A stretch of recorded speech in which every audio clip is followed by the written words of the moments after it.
berwarna putih dan hitam yang sudah berada di depan panggung. Pada pagi hari ini kita akan berdiskusi sedikit banyak mengenai pengalaman kita yang sudah kita adakan dari sebelum-sebelumnya. New solution itu adalah new normal yang saat ini sudah dijalankan, tapi apakah itu bisa menjadi solusi atau overwhelming untuk industri kita saat ini? Nah, kita juga akan berbicara lebih lanjut mengenai kontribusi Pamerindo terhadap pameran industri, dari pameran industri terhadap circular economy.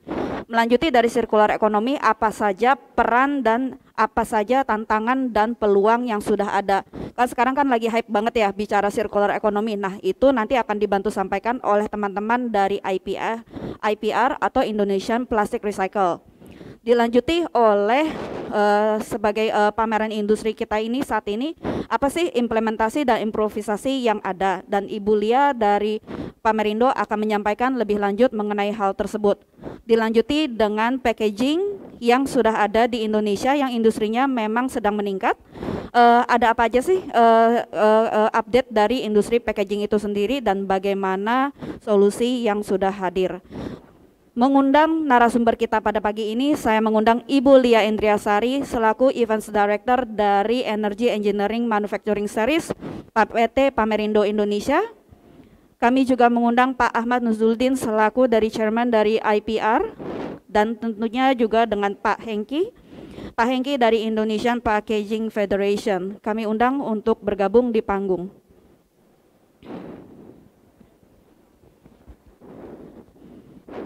Pagi Pak.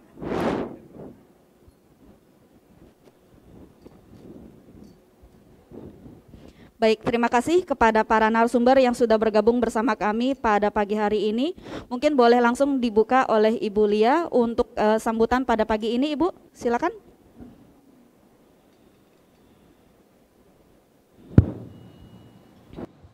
Tes. Oke. Baik, terima kasih Kartina. Bismillahirrahmanirrahim. Assalamualaikum warahmatullahi wabarakatuh. Selamat pagi rekan-rekan media sekalian yang saya cintai. Selamat pagi juga Pak Hengki, Pak Ahmad. Kita ketemu lagi ya Pak ya, pagi hari yang cerah ini. Jadi singkat cerita teman-teman, kita minggu lalu kan kita sudah sempat ketemu dan membahas apa saja yang akan kita jalankan terkait pameran Plastics and Rubber Indonesia tahun ini. Sebelumnya saya juga ucapkan terima kasih kepada seluruh media yang hadir di pagi hari ini. Kami sangat berbahagia sekali bisa akhirnya membuka dan mengadakan pameran Plastics and Rubber Indonesia setelah 2 tahun yang lalu kita tidak bisa jalankan secara fisik. Nah, tentunya kegiatan Plastics and Rubber Indonesia kali ini tidak dapat dijalankan tanpa kolaborasi yang solid antara kami dengan bapak-bapak yang ada di samping saya, dengan asosiasi-asosiasi dan partner pendukung kami. Pameran kali ini menghadirkan lebih dari 330 exhibiting companies dari 32 negara yang ada yang hadir ya untuk 4 hari ke depan, dari tanggal 16 sampai 19 November 2022. Dan pameran kali ini juga kita banyak sekali kegiatan-kegiatan baru yang kami jalankan berbeda dengan tahun sebelumnya. Seperti yang rekan-rekan media ada saat ini ya, kita sedang berada di area Circular Economy Zone atau zona Circular Economy bekerja sama dengan Indonesian Plastic Recycler. Rekan-rekan media nanti bisa melihat approach sustainability atau program sustainability dari para peserta Plastics and Rubber Indonesia yang memiliki program-program tersebut di business journey-nya. Selain itu juga pameran kali ini disandingkan dengan 2 pameran lainnya.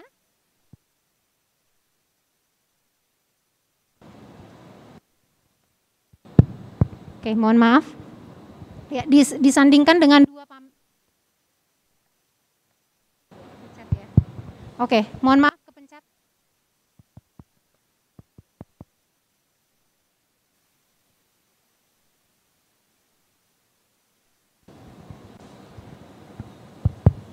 Oke, pameran kali ini saya ulang sedikit, disandingkan dengan 2 pameran lainnya, yaitu pameran Mold and Die Indonesia dan Plaspak Indonesia. Dan kami PT Pamerindo Indonesia berkomitmen untuk selalu berusaha untuk melakukan bisnis cross sektor, di mana ketiga sektor plastik, rubber, kemudian mold and die, dan packaging atau plaspak ini menjadi satu kegiatan yang bisa bersinergi, dan bagi para peserta kami bisa melakukan bisnis yang sinergi juga di antara ketiga sektor tersebut.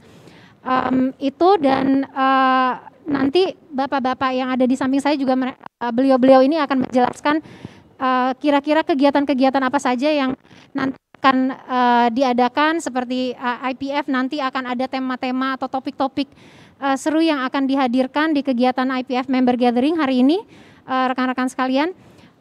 Itu juga tidak jauh, tidak lepas dari topik sustainability ya Pak ya, yang nanti akan dihadirkan siang hari ini. Itu mungkin dari saya, rekan-rekan sekalian. Terima kasih sekali lagi atas kehadirannya.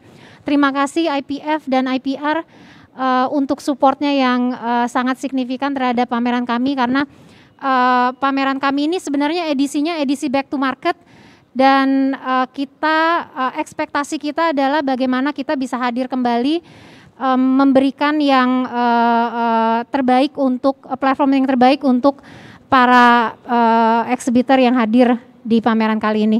Mungkin itu saja dari saya. Nanti kita bisa lanjut di sesi Q&A. Wassalamualaikum warahmatullahi wabarakatuh. Baik, terima kasih kepada Ibu Lia Indriasari selaku Events Director dari PT Pamerindo Indonesia. Selanjutnya kita akan mendengarkan lebih lanjut dari Pak Ahmad Zuluddin yang akan membawakan lebih lanjut bagaimana sih ekosistem daur ulang di industri kita pada saat ini. Silakan kepada Pak Ahmad. Waktu dan tempat kami persilakan. Terima kasih, selamat pagi. Assalamualaikum warahmatullahi wabarakatuh, Bapak Ibu semua.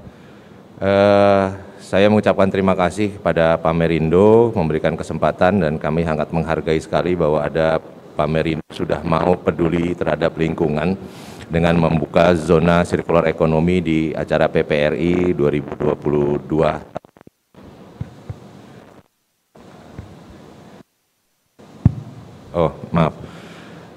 Kami berkolaborasi dengan para peserta pameran, juga dengan IPF dan asosiasi lain untuk membangun sirkular ekonomi. Sirkular ekonomi itu juga menjadi salah satu visi misi di Indonesia Plastic Recyclers. Karena seperti kita pahami sekarang bahwa seluruh dunia sudah bicara tentang sirkular ekonomi, dan kita tidak bisa lari dari plastik. Pandemi sendiri juga sedikit banyak terselamatkan dengan plastik, seperti masker yang kita pakai selama ini, salah satu yang menyelamatkan kita dari COVID-19 di masa-masa pandemi. Jadi kolaborasi untuk membangun industri plastik yang lebih ramah lingkungan dan memahami sirkular ekonomi itu sangat kita hargai, dan kita sangat menghargai kali ini pameran ini, agar kedepannya kolaborasi antara industri dengan pendaur ulang dan para produsen-produsen yang sudah bisa berkolaborasi untuk membuat ekosistem baru, ekosistem daur ulang. Salah satu dari ekosistem itu adalah manufacture atau mesin permesinan. Salah satu dari ekosistem yang kita bentuk itu adalah teknologi pendaur ulangan. Bagaimana mendaur ulang? Bagaimanapun juga sirkular ekonomi itu berpusat kepada kita sebagai manusia. Kita menyiapkan segala teknologi dan perangkatnya, tapi kalau diri kita sendiri tidak peduli dengan lingkungan, itu tidak akan terjadi. Jadi dari sirkular ekonomi ini juga edukasi akan menjadi program kita bersama. Nanti pelan-pelan zona sirkular ekonomi ini akan menjadi zona edukasi juga yang akan kita jelaskan kepada masyarakat yang pengunjung pentingnya sirkular ekonomi dan pentingnya produk bahan-bahan yang bisa didaur ulang dan mudah untuk didaur ulang. Mungkin sekian dari saya, nanti kita silakan tanya jawab apa yang menjadi pertanyaan. Terima kasih. Waalaikumsalam warahmatullahi wabarakatuh. Baik, terima kasih Pak Ahmad untuk sambutan dan input dari industri plastik saat ini, terutama di Plastic Recycles. Nah, selanjutnya kita akan mendengarkan lebih lanjut dari Pak Hengki Wibawa selaku Eksekutif Director dari Indonesian Packaging Federation yang akan memberikan paparan lebih lanjut mengenai industri kemasan plastik kita saat ini. Silakan kepada Pak Hengki. Ya, terima kasih. Dengar ya.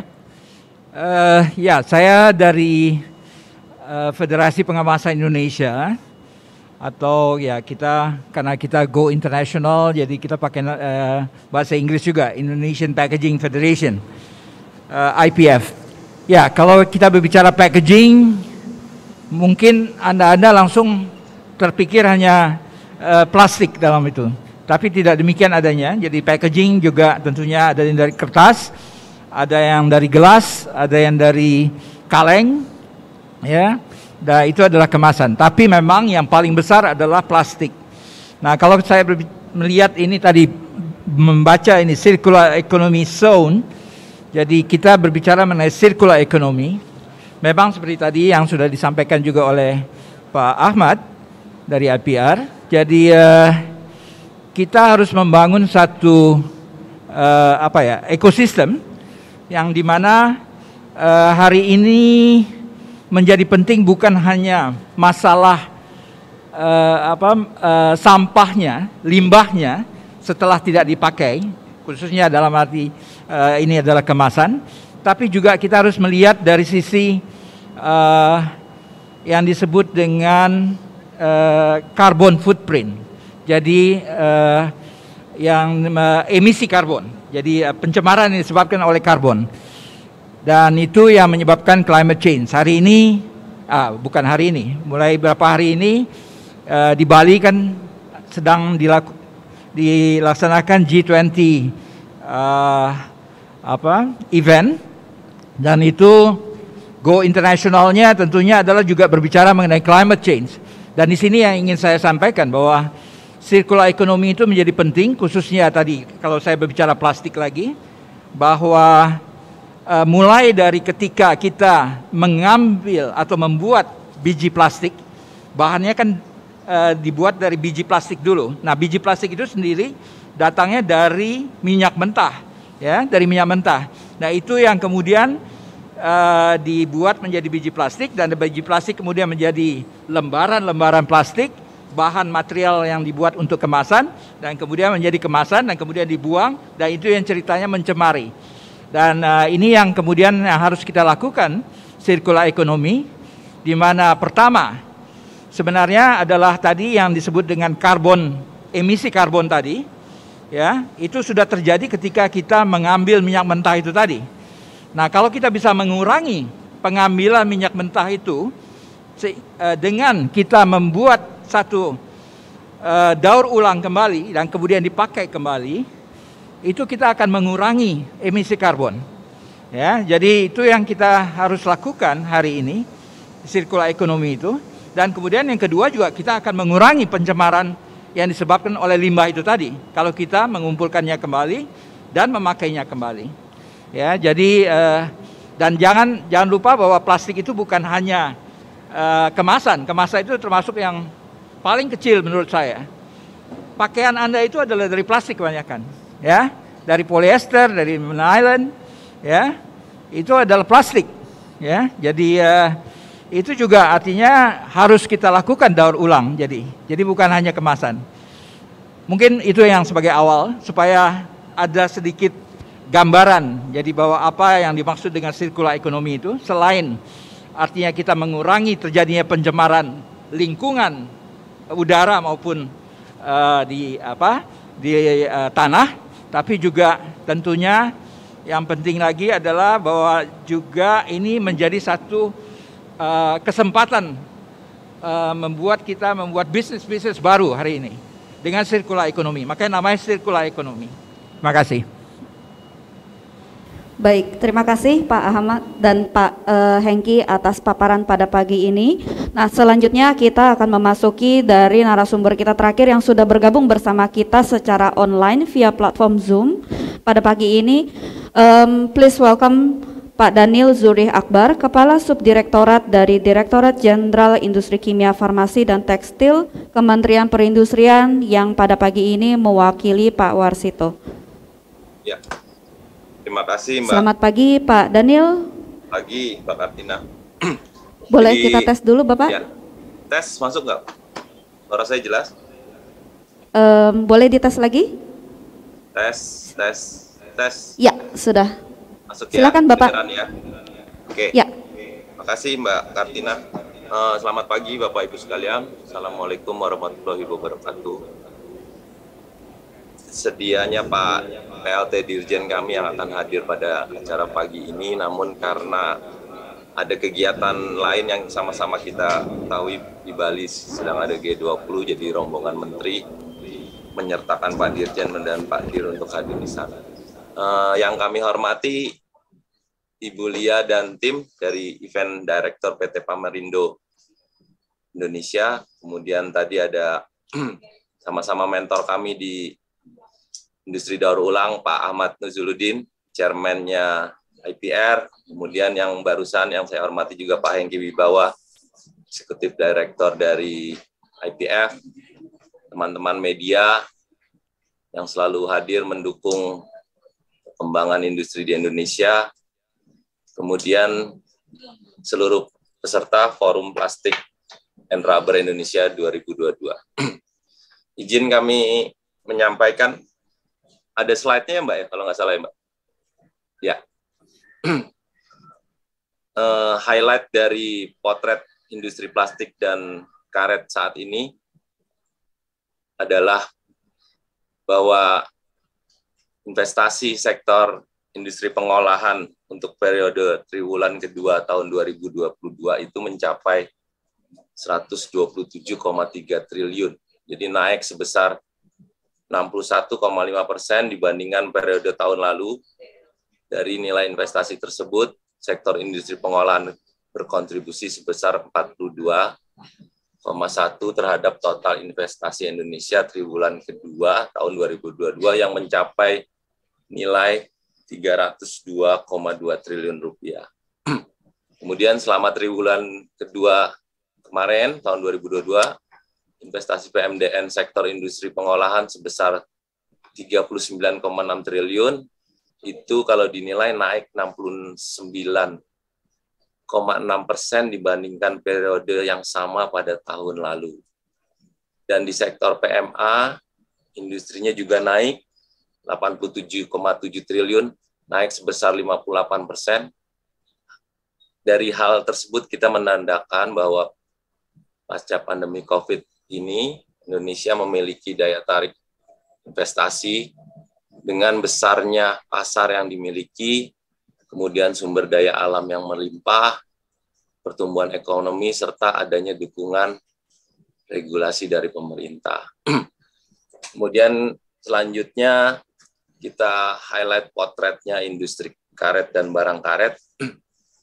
Industri karet dan barang karet merupakan prioritas industri nasional yang didukung oleh jumlah produksi karet alamnya sebesar 3,121 ribu juta ton, serta didukung dengan luas dari kebun karet alam yang mencapai 3,692 juta hektar. Pada tahun ini data tersebut pada tahun 2021.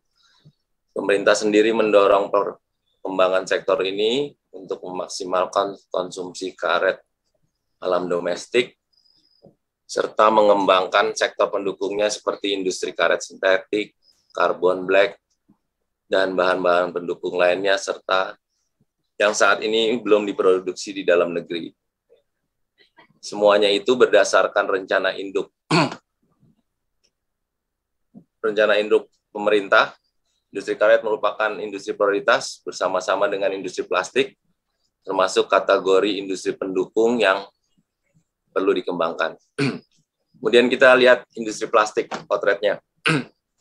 Industri plastik dan barang plastik, slide berikutnya. Ya. Industri plastik dan barang plastik merupakan industri yang didorong pengembangannya. Tadi Pak Hengki dan Pak Ahmad juga sudah menyampaikan, memiliki potensi pasar yang sangat prospektif, serta menjadi tulang punggung bagi industri manufaktur, kosmetik, farmasi, elektronik, otomotif, industri kimia, pertanian, industri minyak, pelumas, maupun untuk digunakan sebagai pendukung konstruksi. Kemudian potensi dan konsumsi produk plastik di Indonesia masih cukup besar, apalagi konsumsi nasional per kapitanya pada tahun 2021 per orang itu sekitar 22,5 kg, termasuk plastik daur ulang, dan masih relatif rendah dibandingkan negara ASEAN lainnya.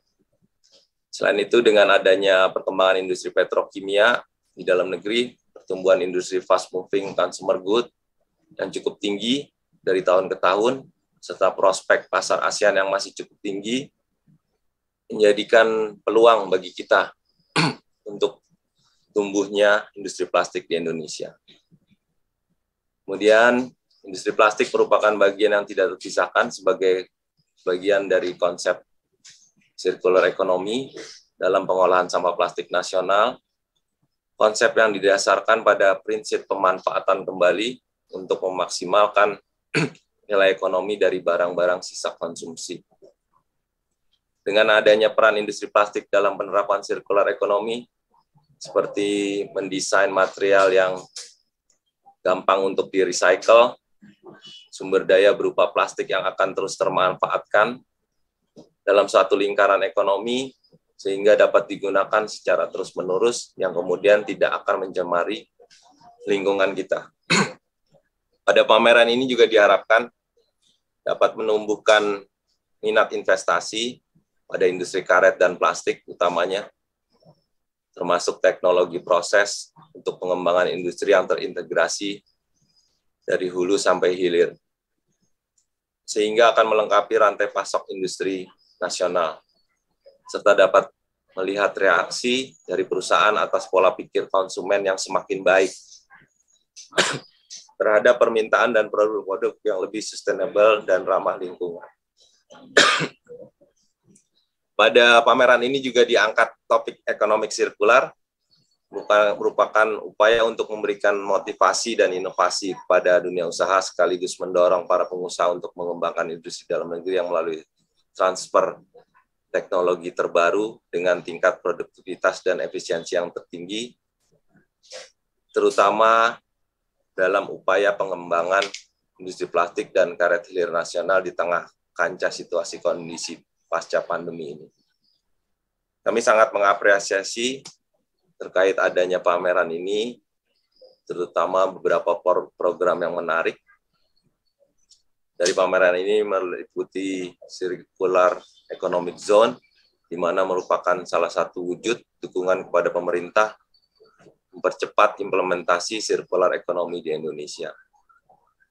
Kami juga mengajak partisipasi aktif dari setiap pelaku industri karet dan plastik untuk turut serta dalam mengembangkan industri nasional serta mendukung implementasi circular economy di sektor plastik di Indonesia.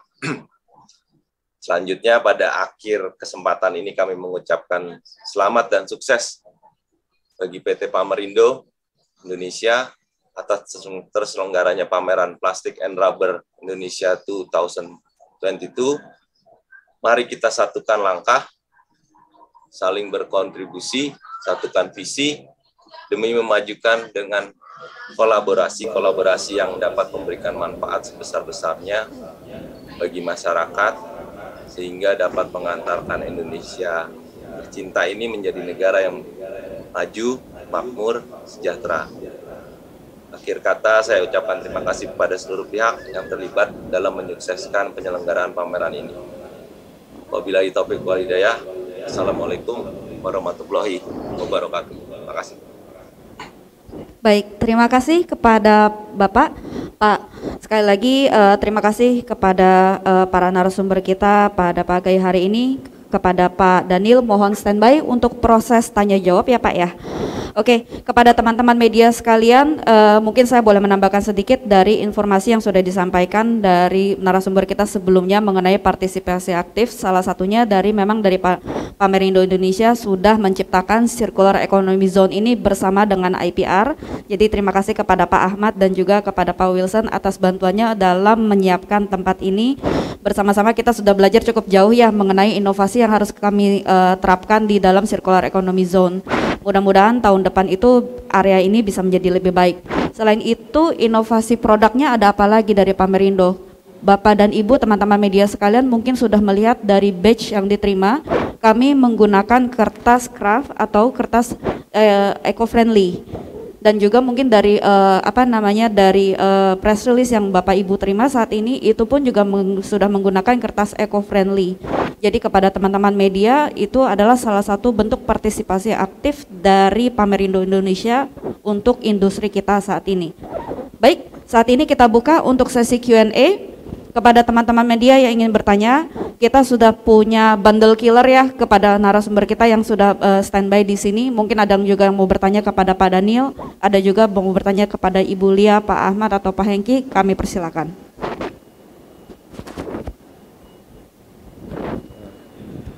Cek. Selamat pagi, terima kasih. Selamat kepada penyelenggara pameran ini.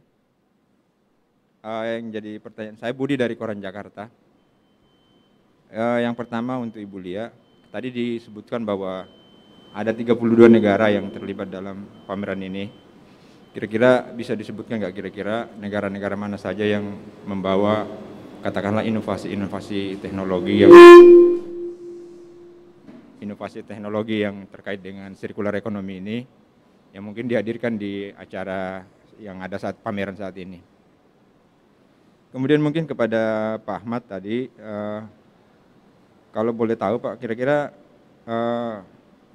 dengan industri plastik kita saat ini sudah berapa persen sih yang sudah bisa didaur ulang Pak? Artinya limbahnya bisa didaur ulang dengan kondisi yang ada saat ini.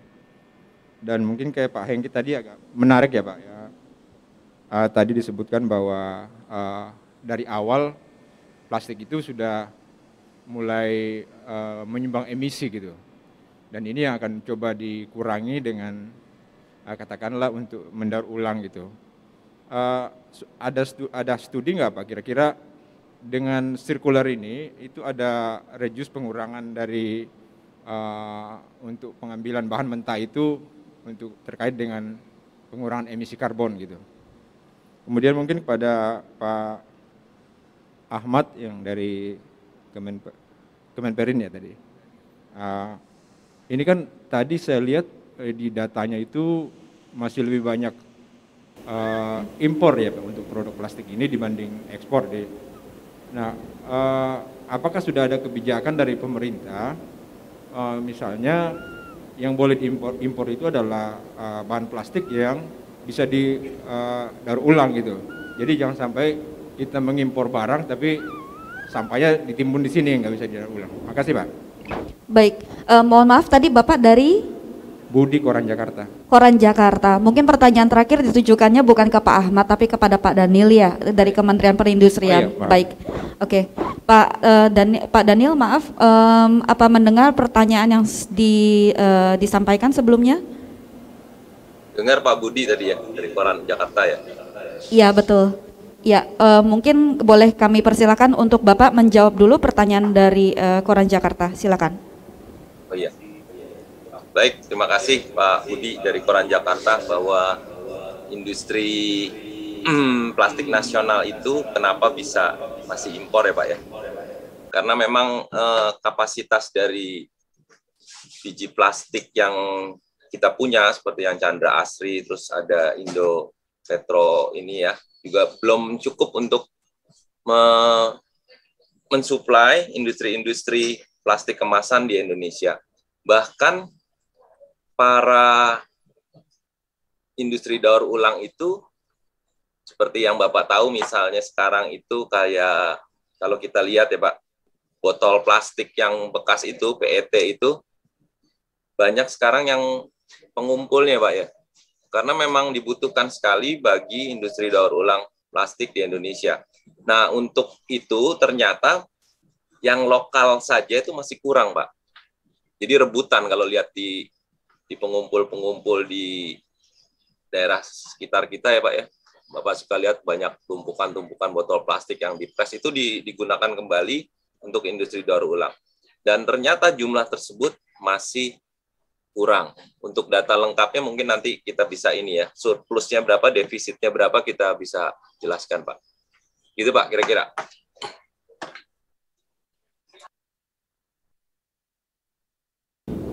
Baik, terima kasih Pak Daniel. Mohon menunggu sebentar. Nah, selanjutnya mungkin boleh saya berikan kepada Ibu Lia untuk pertanyaan tersebut. Boleh Ibu, silakan.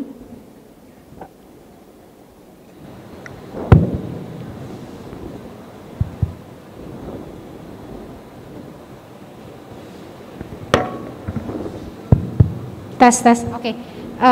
Baik Pak Budi dari Koran Jakarta. Jadi tadi pertanyaannya negara-negara mana saja yang hadir dan membawa inovasi di circular economy area ini ya Pak. Nanti Bapak bisa lihat-lihat juga di sini kita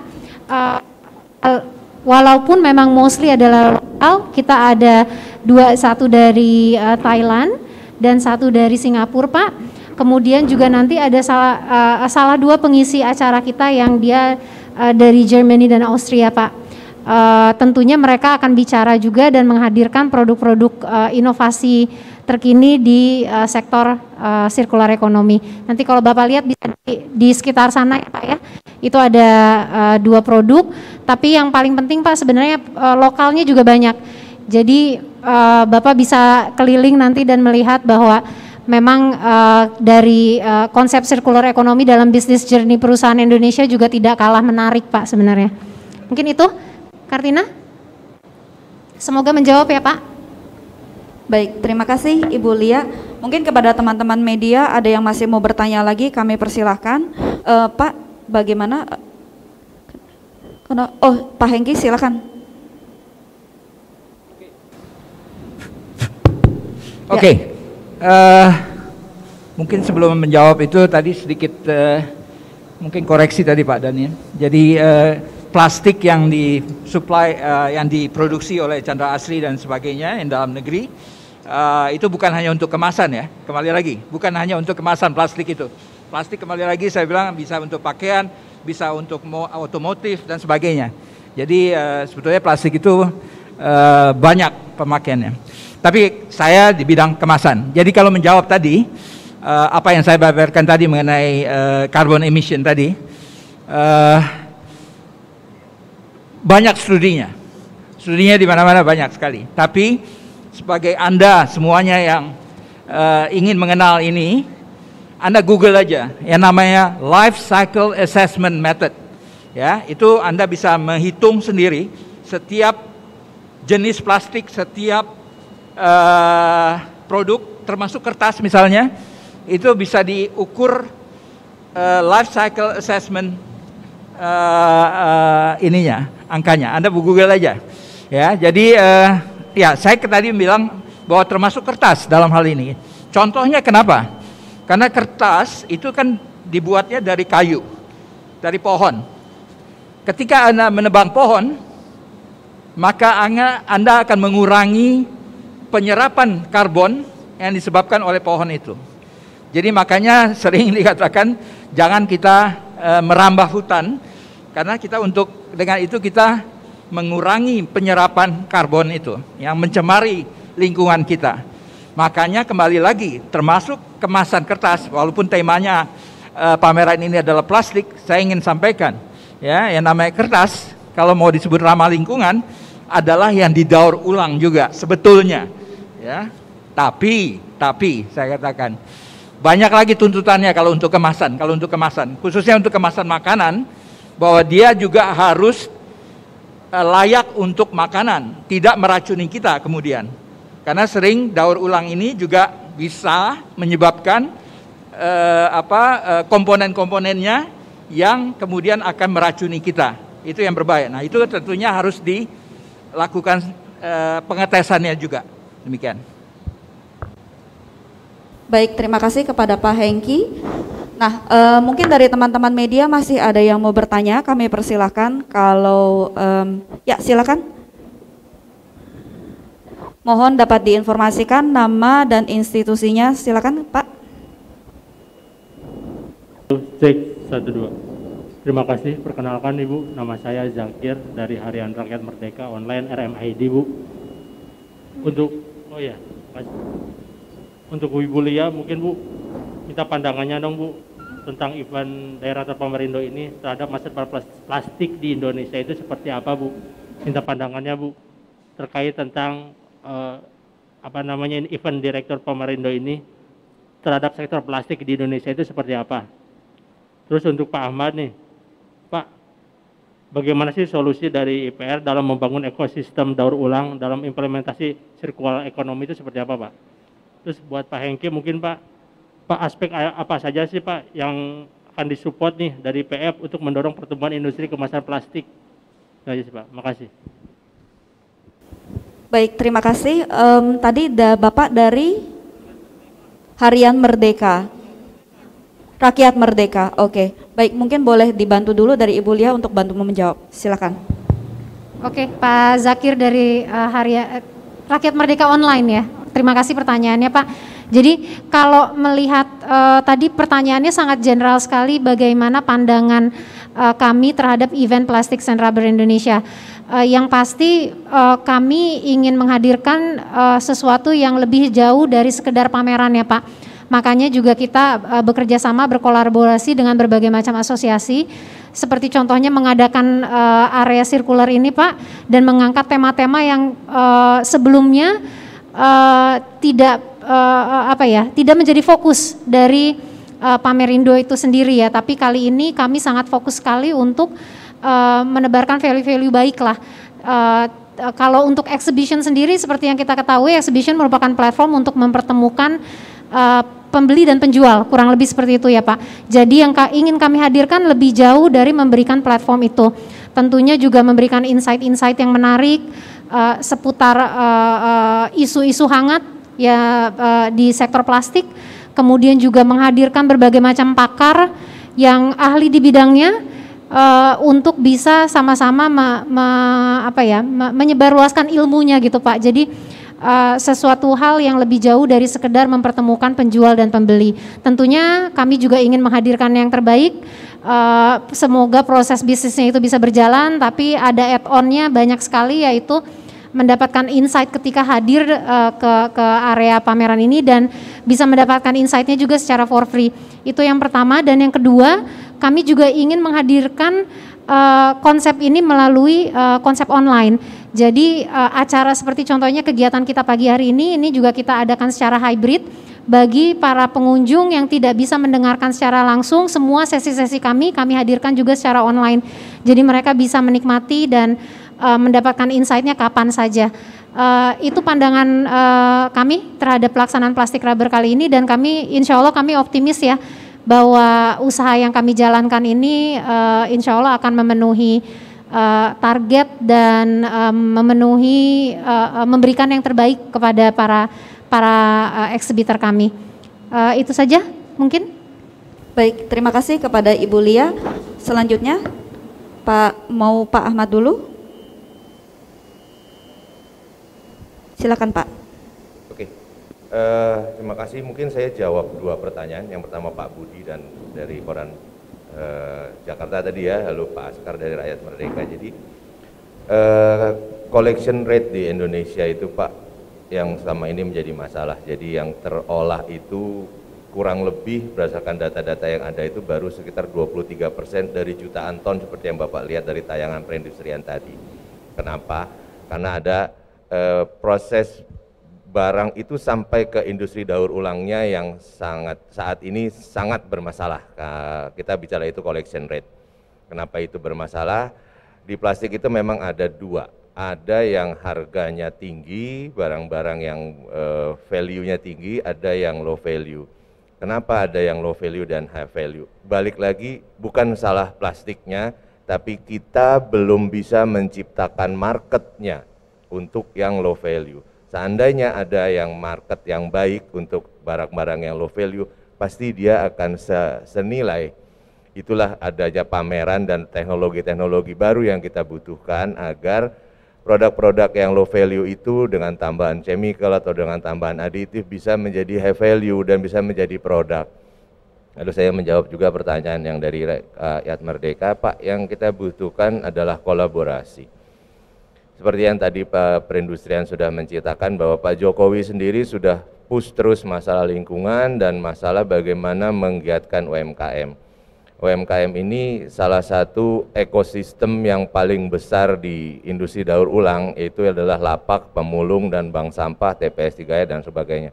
Ini yang harus kita kolaborasi, harus ada edukasi, dan kita di industri hilirnya bersama pemerintah berdasarkan Undang-Undang Pengelolaan Sampah pasal 20, pemerintah itu harus menyerap pasar dari industri daur ulang. Ini yang belum terjadi. Nah, kalau pasar itu tidak terserap, harganya tidak akan bagus, tidak ada demand karena suplainya terus masuk, jutaan ton setiap hari, setiap tahun masuk, tapi tidak ada produk yang bisa di-create. Ini yang kita butuh sekali dengan teknologi, kita butuh sekali dengan pengalaman-pengalaman dari para senior seperti Pak Hengki dan lain-lain, dan kawan-kawan juga butuh sekali dari perindustrian. Kita butuh recycling content yang menjadi mandatori, karena tanpa itu industri daur ulang bahkan sampah-sampah yang sudah berserakan jadi tidak ada value. Siapa yang menentukan harga plastik? Yang menentukan harga plastik adalah industri daur ulang, Pak. Hari ini harga PET 7.000, kita bisa bikin 3.000 Pak besok apabila semua industri kompak membeli dengan harga 3.000. Jadi tidak ada yang menentukan harga, ini yang menentukan harga adalah marketnya. Semakin dia tidak ada market, semakin rendah nilainya. Ini yang kolaborasi yang sangat dibutuhkan, bagaimana pemerintah dan industri meng-create market, bagaimana teknologi-teknologi dan permesinan baru setelah aditif-aditif atau chemical yang kita butuhkan. Inilah pentingnya pameran. Terima kasih Pak. Baik, terima kasih Pak Ahmad. Selanjutnya Pak Hengki, silakan Pak. Ya, saya menjawab langsung inisiatif apa dari IPF. Inisiatifnya adalah yang seperti tertulis ini, circular economy. Jadi kami tentunya punya member adalah industri kemasan. Dan di dalam circular economy ini ada 3 hal pokok yang harus kita lakukan sebagai inisiatif. Satu adalah dari sisi teknologi tadi sudah disinggung oleh Pak Ahmad. Kedua adalah financing, ya, karena ini adalah industri, ya, financing. Nah, ini yang nanti kita boleh berdiskusi dalam panjang ini sebetulnya. Ini yang belum berjalan. Yang ketiga adalah edukasi. Nah, kami sebagai asosiasi selalu berusaha untuk mengedukasi. Edukasi itu bisa dalam bentuk membuat beberapa pedoman, guideline, agar supaya kemasan itu kemudian bisa didaur ulang. Jadi saat ini banyak kemasan yang tidak layak untuk didaur ulang. Didaur ulang itu dalam artinya bisa dipakai kembali, itu kan? Bukan didaur ulang yang kemudian akhirnya terbuang, mencemari lagi juga gitu, karena plastik itu tidak akan hilang demikian saja gitu loh, ya, itu harus didaur ulang dan dipakai kembali. Nah, itu yang kami lakukan. Jadi kami membuat pedoman-pedoman itu agar, ya, sekarang ini banyak yang harus dilakukan untuk itu, jadi edukasi itu. Nah, tadi bicara mengenai financing ini tadi, ya, pernah ada wacana mengenai yang disebut dengan plastik, kembali lagi, cukai plastik, wacana yang dilakukan oleh pemerintah. Kami menolak hal itu. Kenapa kami menolak? Selama tidak ada yang jelas untuk cukai plastik itu. Cukai plastik itu kalau dari awalnya wacananya mengatakan seolah supaya mengurangi pemakaian plastik, seperti cukai rokok. Ya, cukai rokok ditinggikan agar orang mengurangi rokok. Apa kenyataannya? Tidak demikian adanya, apalagi plastik. Plastik yang dimana dalam hal ini, kalau saya berbicara kemasan lagi, ya, pertumbuhan kemasan akan tumbuh terus. Apalagi dengan kita sekarang dengan e-commerce dan sebagainya, Anda lihat, ya, kemasan semakin bertumpuk bermacam-macam, ya. Nah, ini yang sebetulnya kalau cukai plastik ini mau dilakukan adalah untuk dikumpulkan untuk memberikan insentif yang seperti tadi. Ada banyak yang belum didaur ulang. Ya, insentif agar itu bisa didaur ulang, gitu loh, ya, pengumpulannya. Dalam ini adalah biaya pengumpulannya, ya, collection dan pemilahannya. Itu yang membutuhkan infrastruktur yang baik untuk ekosistem. Ini yang harus dilakukan. Tapi ini yang tidak terlontarkan dalam objektif tadi dari cukai plastik itu. Ya, saya menceritakan hal ini bukan sesuatu yang baru bagi saya, karena kebetulan saya lama juga tinggal di Jerman. Di Jerman dari tahun 73, ya, ketika saya masih ini, sudah mulai dilakukan hal ini. Artinya take and give. Jadi mengambil cukainya, tapi kemudian diberikan lagi untuk infrastruktur pengumpulan dan pemilahan sampah plastik itu tadi. Terima kasih. Baik, terima kasih. Semoga menjawab pertanyaan Bapak. Nah, mungkin dari ada teman media masih yang, ya silakan. Masih ada 3 lagi. Mohon bersabar untuk Pak Daniel dan para narasumber kita siang pada pagi hari ini. Ya, silakan. Mungkin dari Mbaknya dulu. Mohon disebutkan nama dan institusi dan ditujukan kepada siapa. Terima kasih. Ya, terima kasih. Perkenalkan, saya Judith dari Harian Kompas. Untuk Pak Ahmad, Pak, pengen tahu dong Pak, beberapa data dan angka. Yang pertama, untuk tahun 2022 ini keseluruhan jumlah plastik yang sudah didaur ulang itu berapa ton dan berapa persen Pak yang berasal dari dalam negeri? Karena kan kalau misalkan seingat saya dulu isunya karena kita juga untuk bahan industri daur ulang juga masih impor. Nah ini sekarang proporsinya sudah berapa persen? Apakah yang dari dalam negeri proporsinya sudah mulai meningkatkah dibandingkan tahun sebelumnya? Dan mungkin ada proyeksi nggak Pak di 2023 jumlah apa yang akan didaur ulang itu bisa tumbuh berapa persen kayak gitu? Terus untuk Pak Hengki, Pak, tadi kan Bapak bilang kemungkinan besar akan ada pertumbuhan kebutuhan plastik untuk kemasan ini akan bertumbuh ya Pak ya. Itu perkiraannya berapa persen Pak? Dan kalau misalkan ada angkanya juga untuk tahun ini yang sudah yang sudah diproduksi berapa ton atau misalkan yang diproduksi dari industri kemasan itu sendiri berapa ton? Oh ya, tadi Pak tertarik yang financing, mungkin selain kebijakan fiskal, apakah juga memungkinkan ada kebijakan financing dari perbankan yang diharapkan supaya untuk mendukung industri daur ulang ini? Tampaknya kayaknya itu aja dulu ya. Udah. Terima kasih banyak. Baik, terima kasih. Pertanyaan yang cukup banyak dan spot on dari Harian Kompas. Silakan mungkin dari Pak Hengki dulu, boleh? Ya, silakan Pak. Oke. Langsung aja to the point. Jadi kalau kemasan hari ini secara keseluruhan kemasan itu ada sekitar 110 triliun rupiah. Ya, itu tahun 2020 ketika awal pandemik. Ketika masa pandemik sedikit melemah, tapi 2022 ini kami melihat bahwa ada satu gerakan kembali, ya walaupun juga up and down karena masalahnya bukan hanya dari pandemik tapi juga karena kita tadi juga disinggung oleh Pak Daniel bahwa kalau plastik adalah kita masih mengimport ya kebutuhannya itu dan itu yang kemudian supply dari luar juga sedikit tersendat karena transportasi dan sebagainya masalah war. Jadi kami memperkirakan tahun 2023 tahun depan 2022 dulu, itu akan meningkat sekitar 5-6%. Dari 110 triliun tadi, untuk plastik, kemasan yang plastik, itu kira-kira kami memperkirakan sekitar totalnya 60%.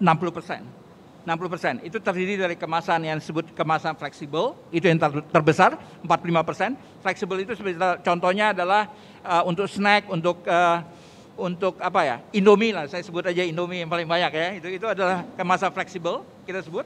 Kemudian ada kemasan kaku, kemasan rigid plastik kita sebut, adalah yang botol dan sebagainya, itu adalah rigid plastik, itu 15% dari 110 triliun tadi. 45% fleksibel, 15% adalah yang kaku. Nah, yang lainnya adalah kemasan kertas, kemasan kaleng, kemasan gelas. Kemasan kertas misalnya 28% dari total itu tadi. Nah kembali lagi kalau berbicara mengenai kemudian yang kedua tadi pertanyaannya daur ulang ya. Oh oke, financingnya. Ya kalau financingnya, kalau untuk daur ulangnya ya, saya kembali lagi ini kan suatu supply chain. Kita tentunya tidak semuanya kita harus merambah. Yang penting adalah kolaborasi tadi, ya. Nah, kalau itu adalah industri daur ulang. Nah, tadi industri daur ulang yang hari ini sudah Karena gini, kemasan ini saya harus jelaskan lagi bahwa kita bukan hanya berbicara mengenai pencemaran oleh tadi karbon, kemudian pencemaran oleh tanah yang ini tadi ya, limbah, tapi juga adalah kemasan itu sendiri kan harus berfungsi untuk melindungi produk yang dikemas. Ya toh, misalnya makanan ataupun yang non makanan juga harus dilindungi. Kemudian dia tentunya juga harus tadi layak untuk kita. Jadi kalau itu makanan, jangan sampai kemasan itu meracuni kita. Nah, ini semua harus digabung juga bahwa dia kemudian bisa didaur ulang. Nah, ini tantangannya. Jadi itu kita bisa gabungkan secara keseluruhan, holistik. Secara holistik kita harus gabungkan ini semua. Nah, inilah tantangannya. Jadi kalau kita laksanakan sendiri, itu akan ini. Jadi di daur ulang ini tadi. Kalau daur ulang tadi udah disinggung oleh Pak Ahmad, adalah teknologinya sekarang ini. Yang sekarang yang sangat sudah layak untuk semuanya itu tadi adalah botol PET ini tadi.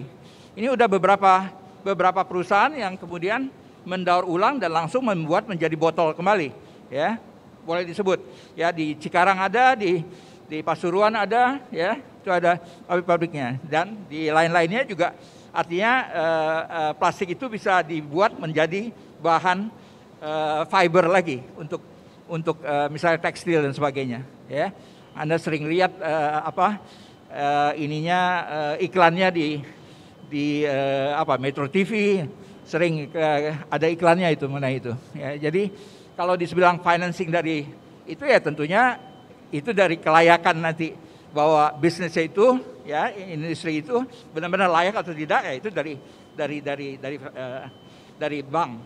Tapi kalau tadi yang insentif itu sesuatu yang non kita sebut non nilai yang tidak yang intangible. Nah, ini yang harusnya diinikan oleh tadi insentif itu tadi, gitu loh. Baik, terima kasih Pak Hengki. Selanjutnya Pak Ahmad. Oke, terima kasih ya pertanyaannya Mbak yang dari Kompas. Jadi gambarannya begini Mbak, kita punya 300 juta orang, satu orang itu menurut data KLHK membuang sampah 0,8 kg per hari. Dari 0,8 kg itu menurut data juga 14%-nya adalah plastik. Dari 14% itu 23% Mbak baru yang terdaur ulang. Karena permasalahan-permasalahan yang tadi saya sebutkan.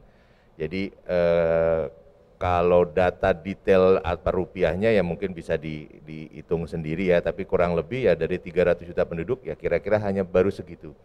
Lalu kalau untuk yang import tadi, kalau yang dimaksudkan adalah import scrap material sampah, sudah 2 tahun ini terganggu dengan pandemi dan dengan aturan 5 pilar itu ya, 4 kementerian dan 1 Polri, masalah imporitis yang tidak boleh lebih dari 2%, itu sudah berubah banyak, sudah berkurang banyak, mungkin itu bisa ditanyakannya ke Pak Daniel dari perindustrian yang lebih jelas. Jadi hal itu sudah berkurang banyak, tapi mungkin sedikit saya jelaskan kenapa itu bisa terjadi. More or less mungkin kalau nanti Mbak keliling melihat bahwa teknologi mesin daur ulang yang mungkin awal tahun 2000-an dia hanya 100 kg per jam, 200 kg per jam, sekarang udah ada yang 1000 kg per jam. Jadi buat kita industri juga harus berpikir bagaimana mensuplai mesin yang kita punya. Nah, itulah teman-teman yang mendaur ulang dengan cara mengimpor scrap dan dia ekspor lagi. Lebih karena kapasitas terpasang mesinnya tidak mampu untuk disuplai dari dalam negeri. Itu makanya terjadi itu, dan memang ada bisnis di dalam situ. Terus terang memang industri itu harus efisien dan efektif dan efisien dengan kenaikan harga dan segala macam ya harus dicari dengan kenaikan kapasitas produksi. Jadi mungkin bisa dipahami oleh teman-teman kenapa harus terjadi impor. Tapi untuk data clear-nya bisa ke Pak Daniel mungkin dari perindustrian. Terima kasih ya Mbak. Bagaimana? Pertanyaannya sudah terjawab semua? Pak Daniel.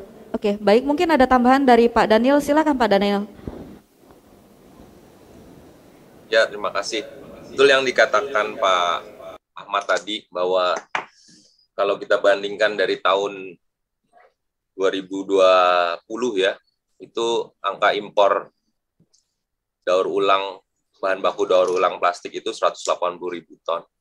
Kemudian di 2021 ada penurunan karena adanya persyaratan impuritas, dan kemudian dari 4 kementerian itu tadi menjadi 160.000 ton, ada penurunan sekitar 20.000 ton.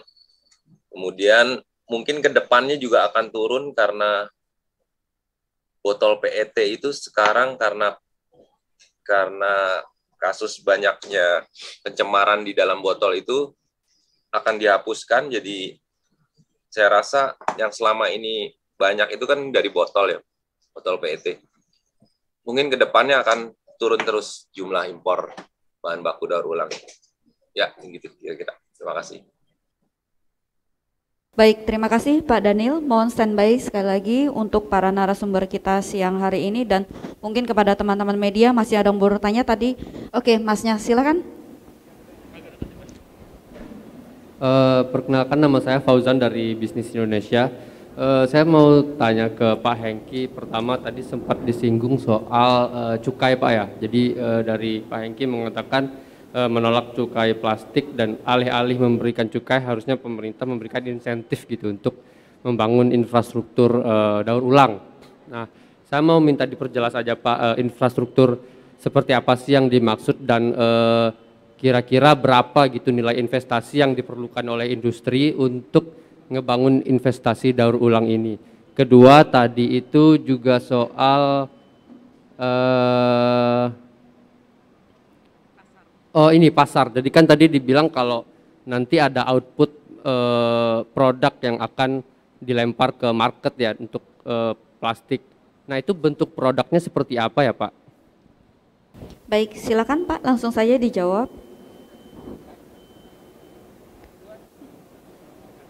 Oh ya, yang pertanyaan terkait dengan pasar khusus buat Pak Ahmad ya. Oke. Jadi pertanyaannya ditujukan kepada bapak-bapak kita siang hari ini ya. Silakan Pak Hengki, boleh? Ya, tadi mengenai infrastruktur itu tadi, sebetulnya ya ini berkaitan dengan waste management. Jadi itu yang hari ini yang kalau menurut saya tidak berjalan, salah satu. Bukan secara keseluruhan, tapi salah satunya tidak berjalan hari ini. Ya, sebetulnya hari ini yang namanya Undang-Undang 18/2008 dari tahun 2008 harusnya yang namanya TPA, landfill, open dumping landfill, yang dimana semua sampah itu tercampur jadi satu, ya, tercampur jadi satu, itu harusnya ditutup, harusnya digantikan dengan TPST 3R ya kalau nggak salah namanya. Jadi tempat pembuangan sementara terpilah, reduce, recycle, ya, artinya terpilah. Nah, saya tadi mengambil contoh kembali lagi yang seperti saya, ya kembali lagi yang saya alami sendiri ketika saya masih studi di Jerman tahun 73, ya, itu di setiap rumah tangga itu sudah ada 3 tempat sampah. Dan kemudian diambilnya juga 3 truk berbeda, ya. Kemudian dibawakan ke tempat recycle. Terus terang, langsung aja ke recycle. Nah, kalau yang tidak bisa di recycle, ya kemudian nanti bisa dimusnahkan dengan incinerator dan sebagainya. Tapi yang paling banyak adalah, yang paling banyak adalah untuk di recycle-nya itu tadi, ya. Jadi harusnya dibuat itu jadi infrastruktur itu tadi, ya. Nah, itu adalah kalau di Jerman namanya makanya dual system Deutschland, artinya dual sistem dual, take and give tadi saya bilang. Jadi cukai plastik. Jadi setiap kemasan, bukan hanya plastik, setiap kemasan berdasarkan berat itu dikenakan cukai. Jadi setiap kemasan produk itu, ya, ada cukai plastiknya. Itu yang disebut dengan green dot. Jadi titik hijau, ya, setiap kemasan di Jerman. Nah, uang itu dikumpulkan ya itu tadi untuk diberikan kembali untuk membuat tadi yang 3 bin dan 3 pengambilan sampah, itu kan semua harus diberikan biaya gitu loh, ya. Nah, kemudian recycle-nya nanti bisa menjadi bisnis juga, tentu ya. Teknologinya juga harus, artinya yang tidak bisa terkumpulkan, kemudian harus didirikan. Jadi itu yang disebut dengan take and give itu tadi. Nah, ini yang tidak berjalan hari ini. Ya, yang namanya TPST 3R itu harusnya berdiri di setiap kabupaten, 514 kabupaten di Indonesia. Hari ini mungkin hanya nggak sampai 10% yang baru dibangun. Padahal dari tahun 2008, Pak. Ya, itu yang tidak jalan. Oke, terima kasih yang pertanyaan yang untuk saya. Jadi kalau bicara pasar, apa produk yang akan dituju, jadi gini, kalau tadi data yang saya sebutkan adalah 14% dari sekian ratus juta, kita baru mencapai 23%, mungkin teman-teman wartawan nanti bisa menghitung ada berapa juta ton produk plastik yang sudah menjadi sampah, yang harus dikembalikan lagi untuk menjadi produk. Entah itu merecycle menjadi bentuk baru atau bentuk yang lain sama sekali, tapi yang jelas dia memberikan manfaat, tidak hilang di sungai, di laut dan sebagainya. Ini yang punya anggaran terbesar untuk itu adalah APBN dan APBD. Untuk itu kita sedang mendorong bersama dengan perindustrian bagaimana membuat mandatory recycling content.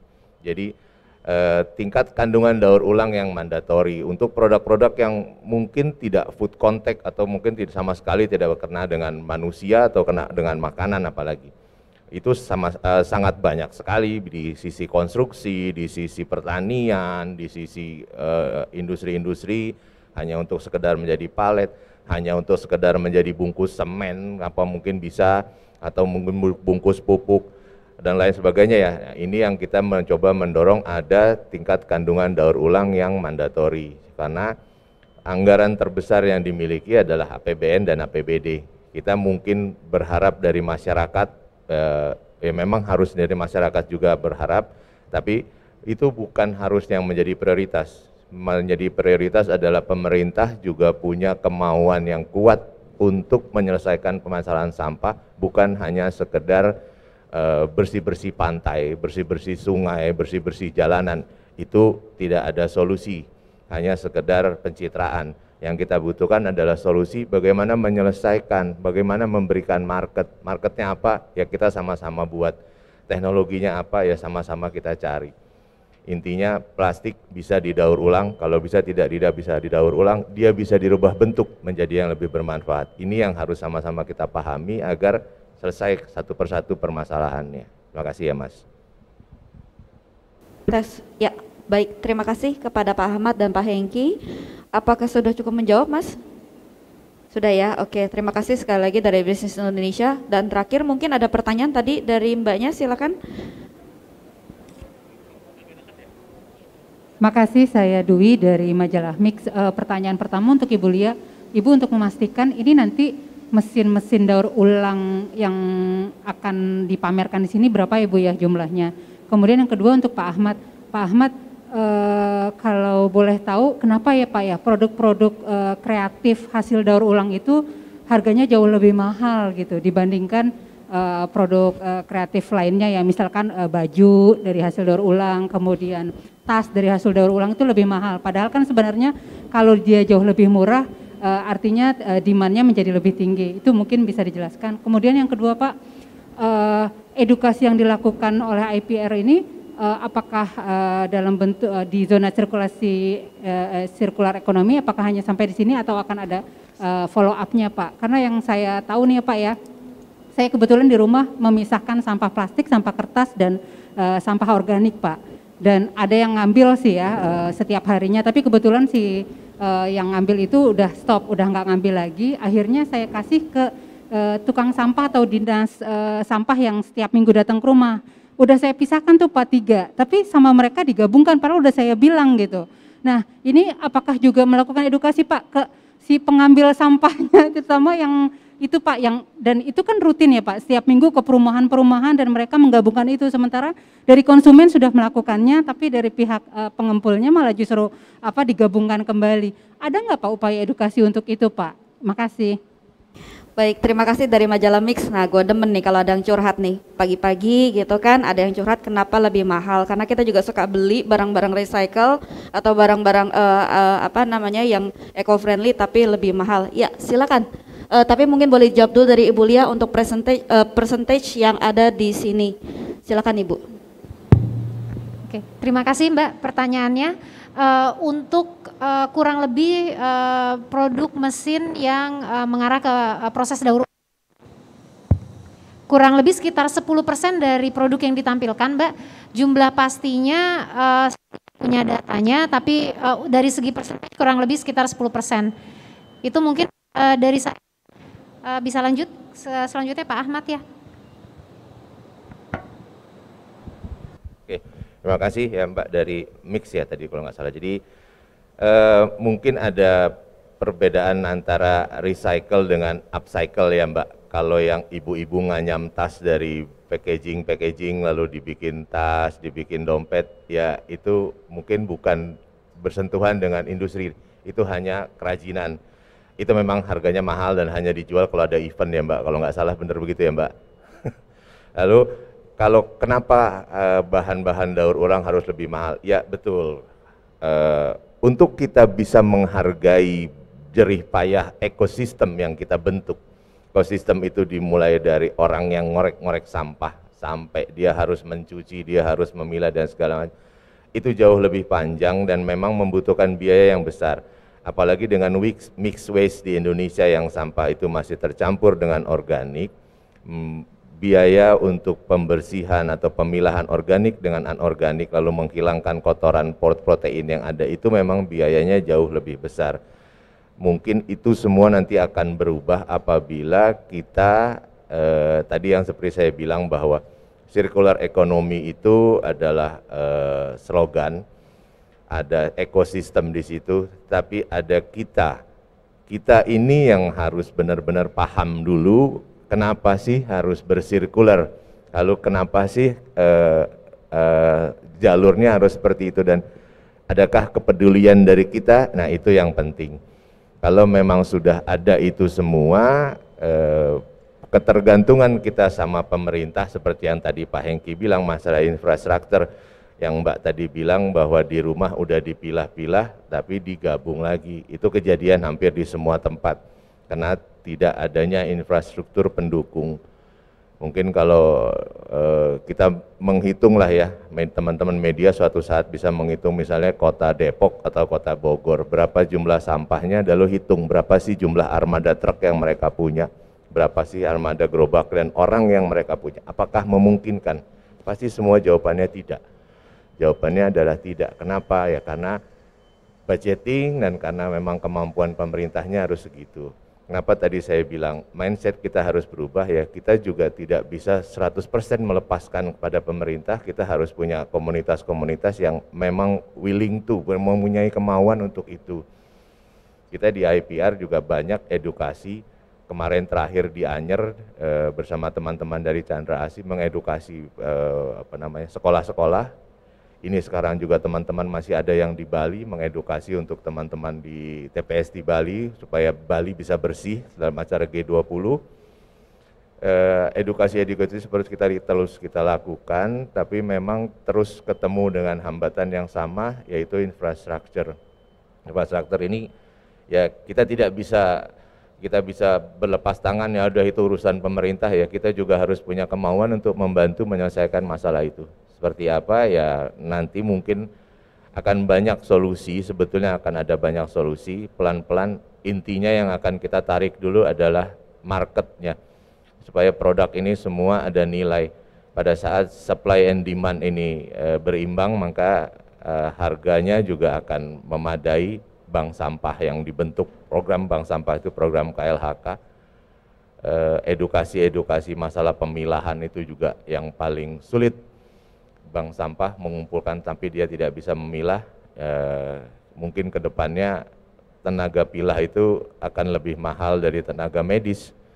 Apabila benar-benar kita mau menjalankan siapa tenaga pilah bisa lebih mahal dari dokter Mbak nanti ke depannya, karena tidak ada orang-orang seperti itu, tidak ada. Kita butuh alatnya bisa dilihat mungkin ya di pameran ada berapa ratus juta harganya, tapi teman-teman pemulung yang sudah teredukasi bagaimana cara memilah itu harus diperbanyak ya ke depannya. Karena dengan sekian juta sampah yang harus dipilah, tenaga pemilahnya itu tidak ada. Jadi memang banyak sekali permasalahan, tapi ya pelan-pelan harus kita solve, kita harus carikan penyelesaiannya gitu. Terima kasih ya Mbak. Ya, terima kasih Pak Ahmad. Selanjutnya ada bagaimana Mbak, sudah menjawab?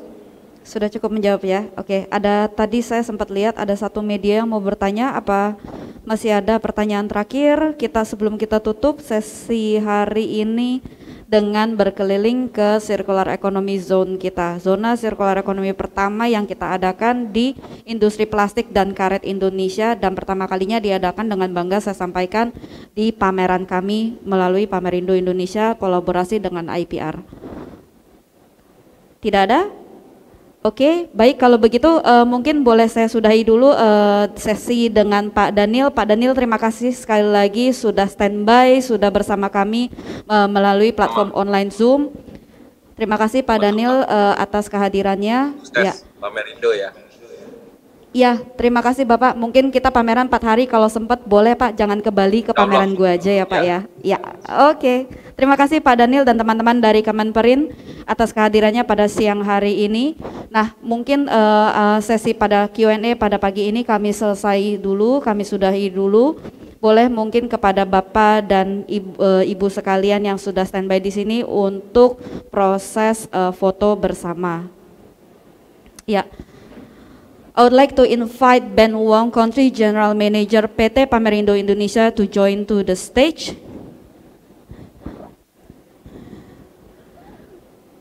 To take picture all together. And after that, we will have a session. Yeah. Say cheers. All right, 1, 2, 3. Ya.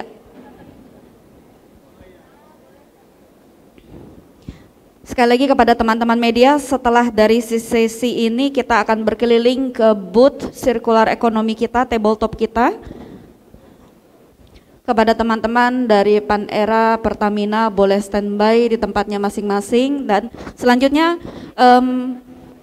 kami berikan juga kepada Ibu Lia untuk memberikan plakat kepada Pak Ahmad atas kehadiran dan dukungannya kepada Plastic and Rubber Indonesia 2022 dan dukungan yang selama ini sudah diberikan. Baik, sudah. Selanjutnya kepada Ben Wong, to Ben Wong, please give the placard to Pak Hengki.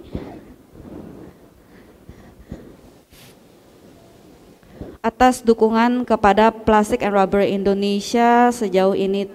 Alright, terima kasih kepada semuanya. Oke, mungkin boleh Ibu Lia dibantu pimpin and Ben to we go to the what is that Panera tabletop, following by Pertamina. Yes, okay, go ahead. Yes, let's we'll keep it for you. Yeah. Alright.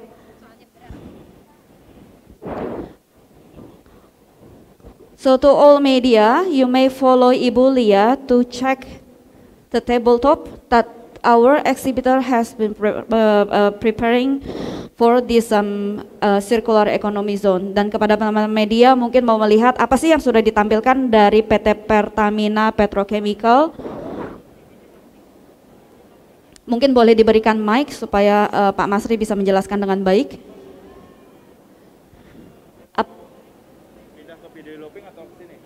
Kenapa? Boleh.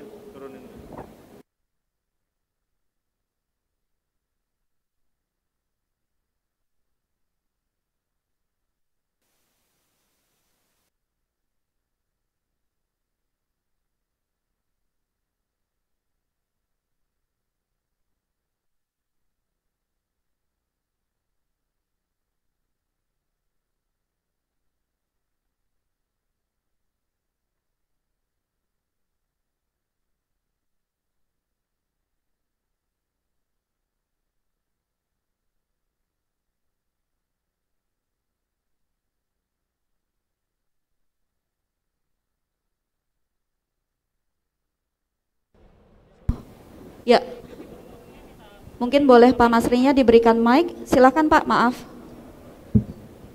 Cek. Baik. Harganya bisa bersaing Baik, terima kasih. dengan yang virgin. Oh, gini Pak. Jadi kita support circular economy ini dari sisi kami sebagai produsen resin itu dari resin orinya. Jadi ketika produk-produk kita setelah di market diproduksi jadi bahan-bahan misalkan seperti film dan yang sebagainya. Recycling ini, Ya. ini kan recycle PP. Ini ori Pak, ori virgin. Recycle PP-nya sudah jalan.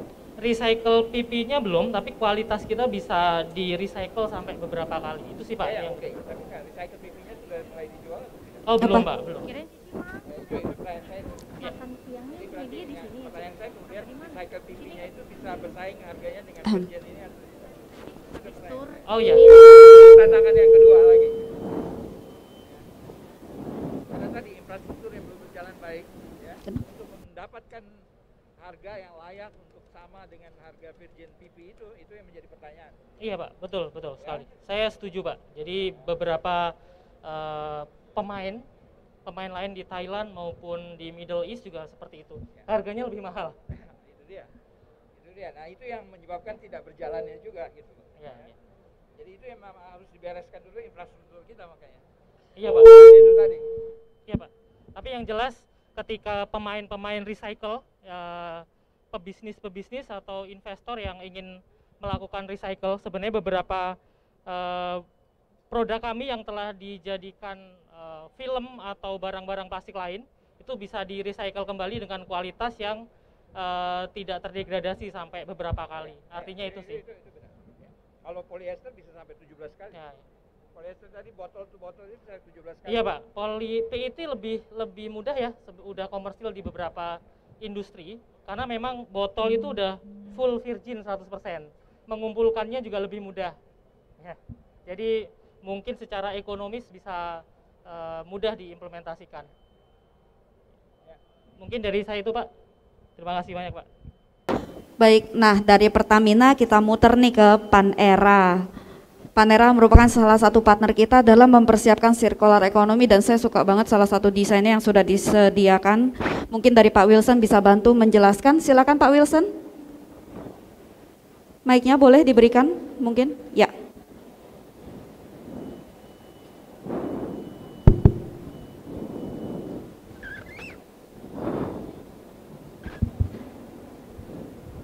Ya, selamat pagi dan selamat datang ke Tabletop Panera. Kami Panera Group adalah salah satu pendaur ulang jenis plastik polietilen atau PE yang salah satu yang terbesar di Asia Tenggara. Hello. Hey, how are you? Kami melakukan recycling jenis PE baik yang HDPE rigid seperti yang di sini maupun yang bentuknya fleksibel yang berjenis LDPE dan LLDPE. Di sini kami menceritakan proses apa yang kami lakukan. Kami mengumpulkan botol-botol seperti contohnya di sini ada HDPE yang bekas pakai, yang kemudian kami cuci dan kami bersihkan dan kami crushing, kami kecilkan ukurannya menjadi lebih kecil sehingga dapat dibersihkan dan kemudian pada tahapan terakhir kami melakukan peleburan dan filtrasi daripada plastik tersebut untuk menjadi resin. Nah ini adalah resin daur ulang jenis polietilen yang didapatkan dari 100% local supply. Jadi kita hanya mengandalkan sumber bahan baku limbah plastik dalam negeri. Kami tidak mengimpor sampah plastik. Dan ini adalah resin-resin yang sudah siap untuk digunakan sebagai bahan baku pembuatan kemasan. Seperti contohnya untuk kemasan-kemasan yang Bapak Ibu dapat lihat, botol-botol HDP ini dibuat menggunakan bahan baku 100% daur ulang. Dan ini adalah bahan-bahan resin pembuatannya. Mungkin itu perkenalan singkat dari saya. Apakah ada pertanyaan dari Bapak Ibu sekalian?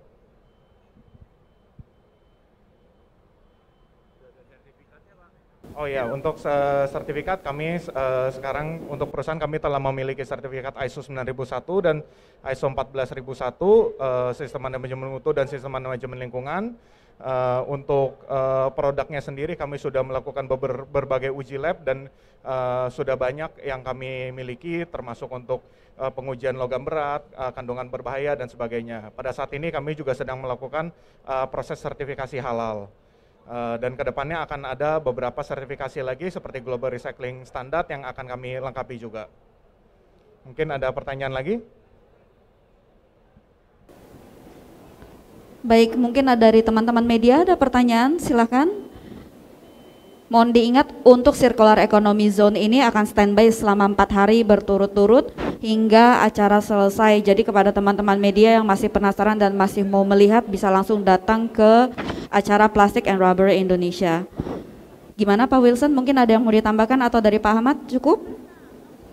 Cukup ya, oke. Baik, selanjutnya kita ada Pelita Mekar Semesta. Mungkin dari teman-teman Pelita ada yang standby? Ada dari teman-teman Pelita Mekar Semesta? Kalau tidak ada, kita boleh langsung lanjut kepada Ampaset dari Thailand. Silakan Ibu Desi atau mungkin dari has anyone from Ampaset can explain to the media, our media, what is this all about and the innovation that you already bring to Plastic and Rubber Indonesia? Yeah, we are from Ampaset, Thailand. So here today we bring our product is OdorClear and also Revive. So this OdorClear is to reduce the odor from the recycled plastic, and also for this Revive is a compatibilizer for plastic recycle. So both of those product is for recycling resin. Okay. Any questions? If you have any questions, just come to our booth and we can explain more for this recycling resin, recycling additive from our Ampaset. Ya, ada pertanyaan dari Bapak dan Ibu, mungkin bisa ditujukan kepada Ibu Desi. Ibu Desi bisa berbahasa Indonesia. Iya, bisa. Jadi lupa. Boleh Bu, mungkin diceritakan sedikit diulang lagi dalam bahasa Indonesia mungkin untuk teman-teman yang kebetulan tadi kelewatan, jadi bisa diulang lagi, silakan Bu. Oke, jadi hari ini kami datang dengan 2 produk. Satu adalah OdorClear, itu untuk mereduce odor atau bau dari recycling plastik. Jadi polyolefin atau PP yang sudah ada baunya, setelah mereka karena dalam kondisi packaging sudah digunakan, jadi pasti ada odornya. Jadi setelah di recycle itu odornya agak kencang, jadi bisa di-reduce dengan si OdorClear ini. Tidak akan menghilangkan 100%, tapi mereduce. Dan untuk Revive itu sendiri adalah compatibilizer. Jadi ketika film itu ada beberapa layer, jadi somehow mereka tidak akan bisa gabung lagi. Jadi dengan penggunaan compatibilizer ini, secara struktural si chemicalnya itu nanti bisa blend, walaupun dan bisa digunakan kembali sebagai film lagi. Jadi memang kita tujuannya dari compatibilizer ini memang supaya nanti di flexible packaging sendiri itu bisa menanggulangi masalah untuk di recycling itu sendiri, karena memang kedepannya akan ke arah monomaterial. Nanti kita juga ada produk lain yang bisa membantu untuk barrier juga gitu.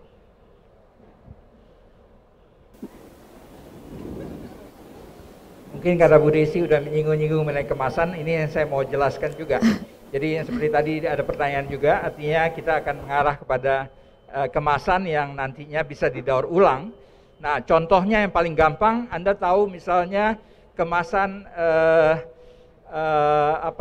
minyak goreng, ya. Kemasan minyak goreng kita sebut dengan standing pouch, bahasa Inggrisnya itu standing pouch yang berdiri itu, ya.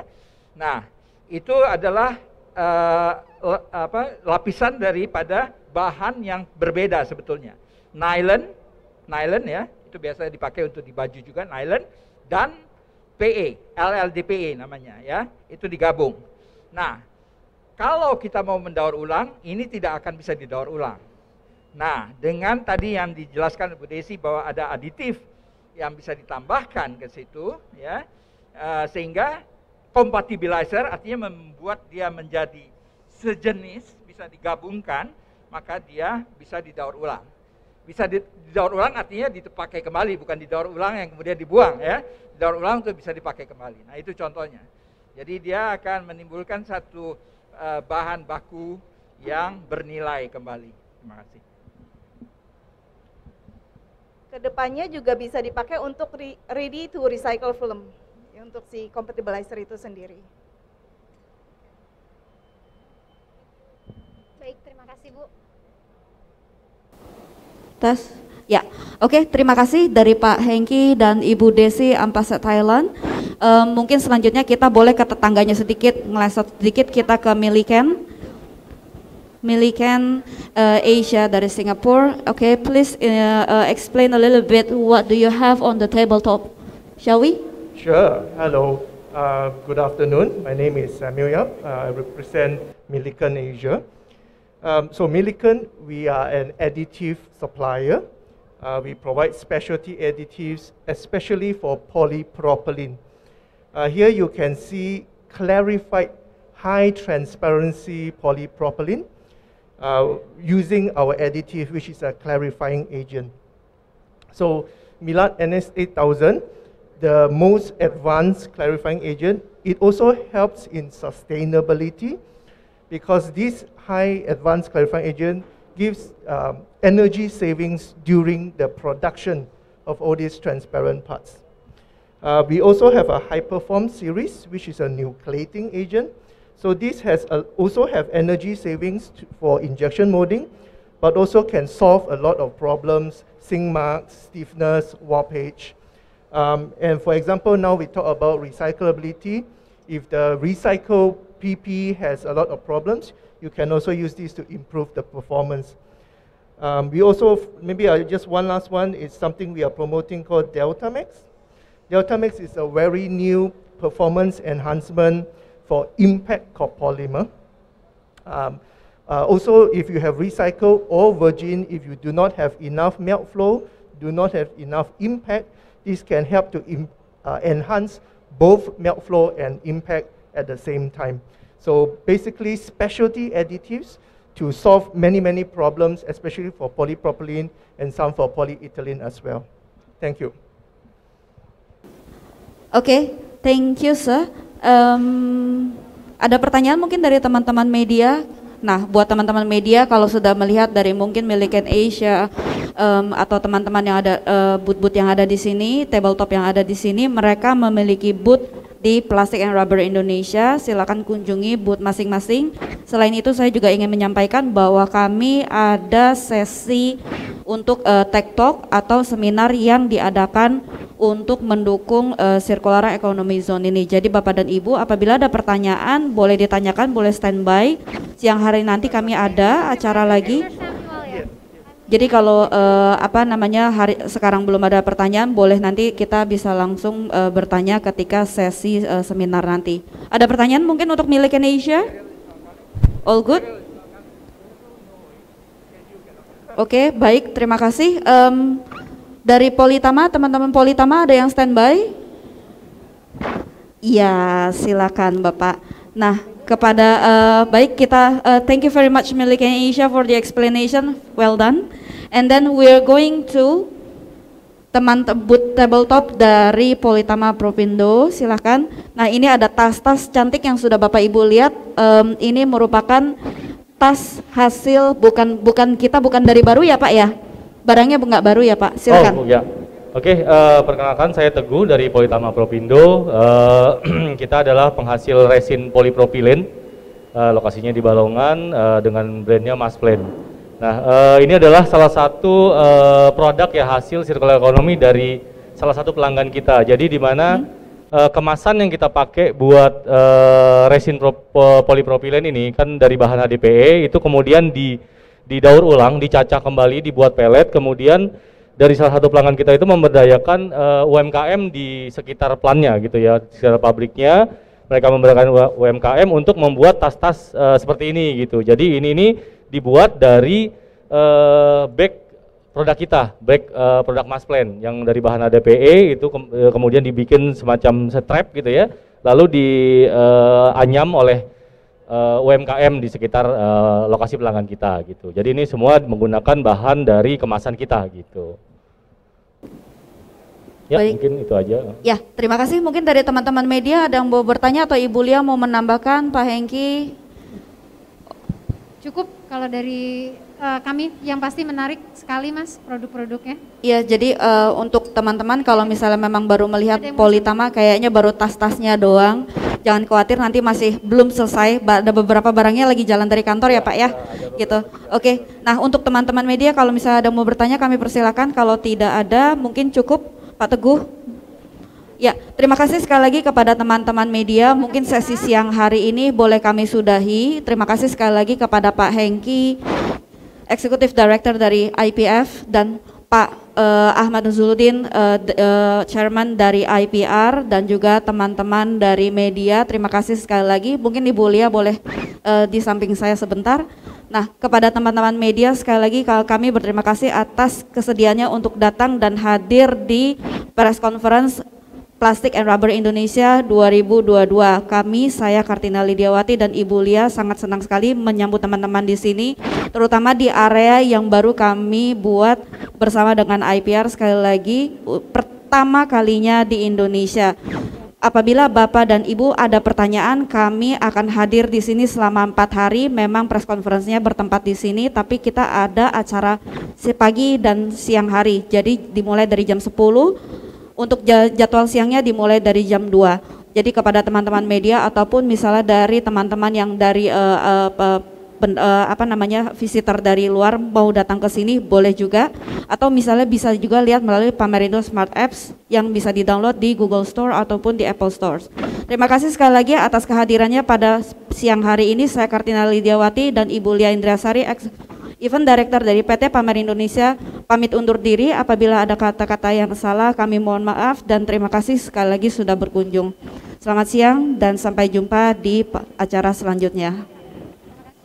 Oke, terima kasih semua.